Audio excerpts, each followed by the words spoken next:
Todos nosotros, por ser cristianos, por ser bautizados, pensamos que conocemos a Dios. Y ciertamente conocemos un poco más que una persona que, por ejemplo, no ha leído la Biblia o que no ha recibido el bautismo, etc. Pero tenemos siempre que tener en cuenta que nosotros no podemos encuadrar a Dios, como que le pusiéramos un marco y Dios tiene que encajar dentro de eso que nosotros pensamos que es Dios. Nosotros tenemos cada uno una imagen de Dios, pero pensándolo bien, el que Dios nazca en un portal, el que Dios desobedezca, por así decirlo, a sus padres y se quede en el templo sin decir nada, o el que Dios, Jesús, tome un látigo y los eche a latigazos a los que vendían en el templo, o que Jesús se transfigure, como escuchamos en el Evangelio de hoy, que Dios se deje matar en una cruz y que Dios resucite. Todo eso, ninguna persona, ningún hombre lo pensaría, se lo imaginaría si no fuera porque lo hemos leído en la Biblia.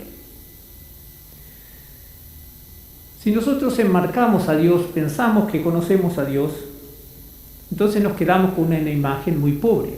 Nadie puede realmente conocer a Dios como es, porque Dios siempre nos supera en todo sentido. Cuando nosotros creemos que conocemos a Dios, entonces empezamos a decir frases como que Dios no me quiere, que Dios no quiere eso, o que Dios me abandonó, que Dios me castigó. Todas esas frases no tienen sentido, directamente. Con otra persona nosotros podríamos decir, bueno, esa persona se olvidó, esa persona no me quiere. Puede ser que tengamos parte de razón. Pero con Dios eso no funciona. O sea, si nosotros pensamos que Dios me abandonó, es porque no conocemos a Dios. Y eso es la experiencia que tuvo Abraham en lo que acabamos de leer en la primera lectura. Ustedes piensan que Dios necesitaba probar si Abraham lo iba a hacer fiel o no, y pedirle una cosa tan aberrante, por así decirla, como que matara a su propio hijo.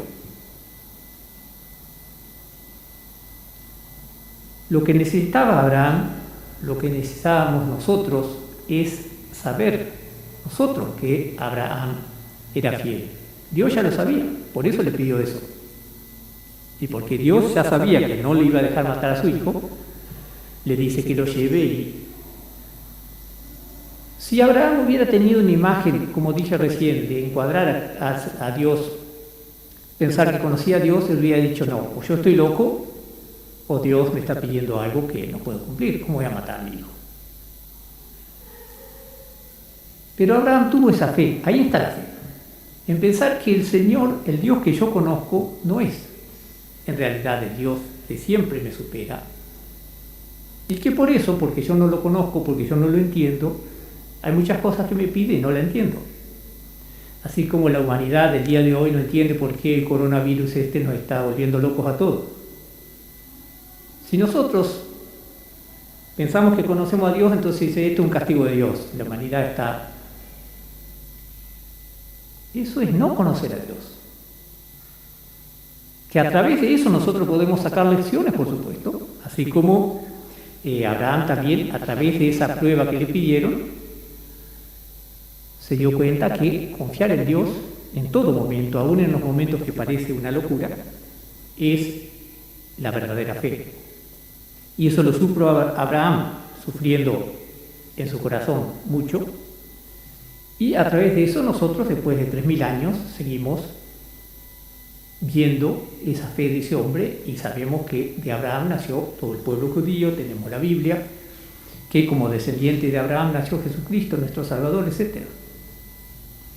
Todo está en la mente de Dios, en la providencia de Dios, todo está unido.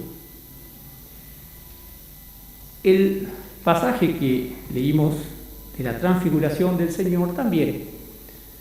Los apóstoles pensaron posiblemente que conocían a Jesús, lo escuchaban hablar, lo escuchaban predicar, le escuchaban hablar del reino, pero de golpe se encuentran con un Jesús que no tiene nada que ver con lo que ellos habían conocido. Una persona transfigurada donde aparecían personajes como Moisés, como Elías, personas que ya habían muerto hace cientos de años y están ahí con ellos. Y por eso Pedro dice, qué bien que estamos aquí, dice, vamos a hacer 3 chozas.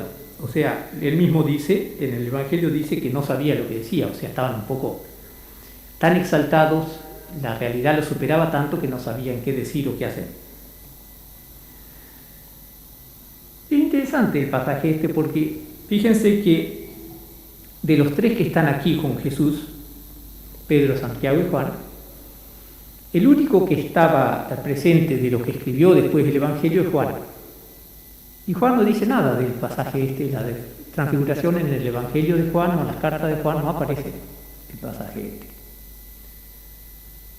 Y sin embargo, cuando ustedes lo escucharon recién o lo han leído antes también, es evidente que esto es alguien que lo presenció, estuvo ahí. Todo eso de que se escuchó la voz, que los tapó la nube, que al principio eran 3 y después estaba Jesús solo.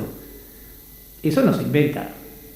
Eso es alguien que vio ese pasaje, estuvo ahí. O sea que era uno de esos 3. Los especialistas dicen que el Evangelio de Marcos se basó en gran parte en lo que Pedro transmitió después de que Jesús muriera resucitado. O sea que en este caso es Pedro el que contó todo esto. Testigo ocular, él lo vio y no supo cómo reaccionar. Eso también lo deja grabado. Y también deja grabado que Jesús le dijo que no dijera a nadie hasta que él resucitara de los muertos, de entre los muertos, ¿no?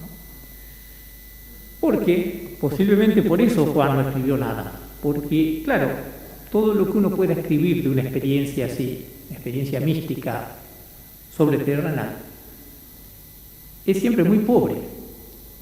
Todo lo que se pueda decir, se pueda explicar, nunca llega a transmitir realmente lo que pasó en realidad, ¿no? Y eso es un poco lo que nosotros estamos llamados a pensar o incluso a participar un poco en esta misa, a través de este Evangelio. Los apóstoles que lo vivieron, que después que Jesús murió, resucitó, se dieron cuenta, en aquel momento él dijo, hasta que no resucite no digan nada. O sea, que quiere decir que después que resucitó, lo pueden decir, lo pueden escribir. Y entonces nos da una pauta de que después de la resurrección de Jesucristo hay muchas cosas que se entienden, que habitualmente, humanamente no se entenderían, pero se llegan a entender no porque nosotros somos más inteligentes después de conocer la resurrección de Cristo, sino porque la gracia de Dios nos inspira, nos lleva a un encuentro personal con Jesús, con los demás, con lo que es divino. Vamos a pedirle entonces al Señor que nos dé esa gracia de no querer encuadrarlo, no pensar que lo que nosotros pensamos de Dios es en realidad Dios. Que sepamos ser abiertos a cada experiencia que Dios nos da, como fue Abraham, como fueron Pedro, Juan, Santiago. Y a la vez también que nos dé la gracia de saber transmitir lo que nosotros podemos transmitir, sin pensar que eso es toda la realidad o que eso es la única versión, pero lo que nosotros sabemos, lo que nosotros vemos, Dios experimentamos, las gracias que hemos recibido, que las sepamos transmitir a los demás. En este tiempo de Cuaresma que hemos empezado, es un tiempo muy propicio para pensar, para transmitir a los demás, para ver cómo está nuestra vida en frente de Dios y de los demás. Por eso pidamos esta gracia al Señor y pidámosle esa sabiduría que tuvieron Pedro y los demás de guardar esa experiencia para poder, una vez entendida un poco más, para poder transmitirla mejor a todos los demás.